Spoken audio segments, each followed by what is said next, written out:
Hi, Matt here from Fit to Confident You. Hope all is well. I promised you a video about motivation, and I hear it a lot, especially at the moment, and completely understandable. But I wanted to review what I hear the most and answer them, basically, smash those down. So if you're hearing any of these or variants of them, you can talk yourself through them, because they're just things we tell ourselves. They're stories. We love stories. It's often how we learn, but it's also what keeps us safe. A full sense of safe keeps us in our comfort zones. And so if you're thinking about exercising or fitnessing or any of those sort of things, and some of these are coming up, hopefully this will help. So number one, you think to get fit, you've got to start pounding the pavements. Please, no jokes about pounding. I know we've been in lockdown for a while.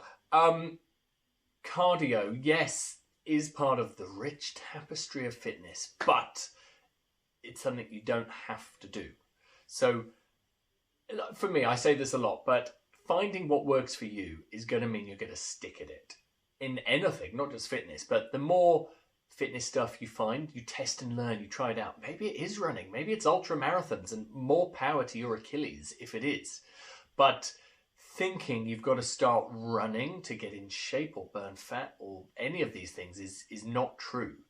You just look into and try out what works best for you. If you've got a bit more time, especially, this is a gift in some regards. You can see what works best for you in terms of exercise. So don't feel like, oh God, I've got to start running and I hate running, because you don't. So that one, knock down.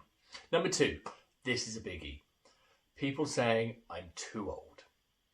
And that has an effect across loads of different parts of their lives. And sometimes we say it in jokes. It's a joke, especially in the LGBT community. We say, oh, she's old. Oh, I'm 39, I'm over the hill. It's just not true. I work with clients of all ages, and you're never, ever too old to make a difference or change or feel better, stronger, healthier, happier, more confident. All of these things. Again, these are just stories we've heard. We've been told our metabolism slows down. It really doesn't. It slows down biggest when you go from being a teen to in your 20s, because that's when you stop growing. It doesn't really dip again until late 60s, 70s, really. So you can't use metabolism as an excuse, even though lots of us do. But I promise, getting started at any age is feasible and will always be a good thing to do for yourself, to feel better, feel positive, to create a ripple effect. You start looking after yourself and that spreads out. You'll inspire people you don't even know, and that is so powerful and so lovely. Okay, another thing. So we knocked that one down. Number three, thinking, oh, that's it for cake, booze, pasta, bread, cheese, all of that stuff. No. Again, these are things that we've heard, like you've got to cut out, you've got to go keto, you've got to cut out sugar, you can't do this, you can't even look at a box of Quality Street. That way, binging, starving, feelings of deprivation lie, and you're always, that doesn't last, that's not sustainable, it's not real life. Food is a joy. I want you to learn and be able to enjoy it as part of being healthy and fit. So please you don't have to deprive yourself, you don't have to starve yourself, certainly, any of these things, to start feeling a bit healthier. And look, that food is delicious. There's no point in beating around the bush. Obviously you might like other things, but you know what I mean. But I can correlate when I choose to reduce things like that and focus on other things, protein, veggies, for example, which can totally be delicious too.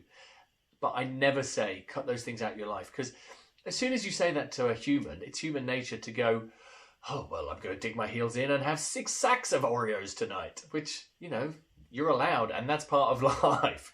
But just know you don't have to cut things out entirely.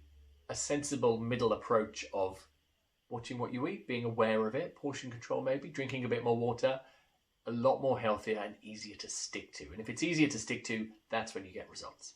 Okay, bam! Hurdle number 3 knocked down. Number 4, focusing on what you've got to lose, and even worse, putting a should in there. I really should be doing this. I should be exercising. I've got 10 kilos I have to lose. Like, as soon as you put pressure on things, A, it feels like a chore. B, it's been proven that negative reinforcement on, like, what I'm going to lose is nowhere near as motivating as what you're going to gain. Flip it and look at the lovely things that happen when you do start taking care of yourself, when you show up in your life healthier, fitter, happier, more consistently, less ill, less often. Because you impact the people around you. You impact your environment. It lifts your mood. You sleep better. Your sex drive goes up. You're stronger. All of these good things you have to gain. Focusing on the hard facts of, like, loss, not sustainable, because it doesn't inspire you. It feels like it feels like the stick, not the carrot. So take a second and sit down and write down 5 things that you'll gain when you start to exercise a little bit more. Not going 7 days a week, just maybe twice a week, 20 minutes, a little bit of that. What are the positives that happen when you do that? What do you gain? Because there's more than you might think at first. Bam! Number 4, knockdown. Number 5, and actually this ties into something I touched on then, but focusing on one thing. Usually people get hung up on the scales. Not your fault, not a problem, just something to begin to step away from. And by the scales, I mean one hard number. I've got to get below 77 kilos. I've got to get below 92 kilos, whatever. That number doesn't mean anything. I know you've built it up to mean something, and in here for you it does mean something. It means you're the person you were when you were that weight before, but that person doesn't exist anymore. And you getting to that weight, you're a different person anyway. So to him, it will mean something different. These are just previous things you've done when you associate being happy or being a certain way with being that number. But that doesn't bring that back, hitting that number. People hit that number, oh, well, no, I'm still unhappy, because it wasn't actually the main driver. Focusing on like one specific goal, whatever it is. We end up with blinkers on, like a horse on the road. Good for a horse on the road so that it doesn't get scared by people running, cycling past.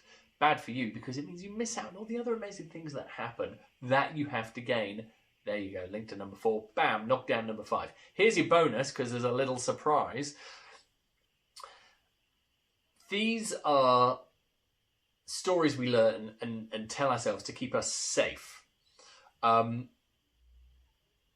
We like to feel safe because, if nothing changes, we know where we are. But obviously we don't grow when nothing changes. When nothing changes, nothing changes. I love that expression. And at first glance, it looks nonsensical. Nothing changes, nothing changes. Nothing changes, nothing changes. So you stay stuck. And this is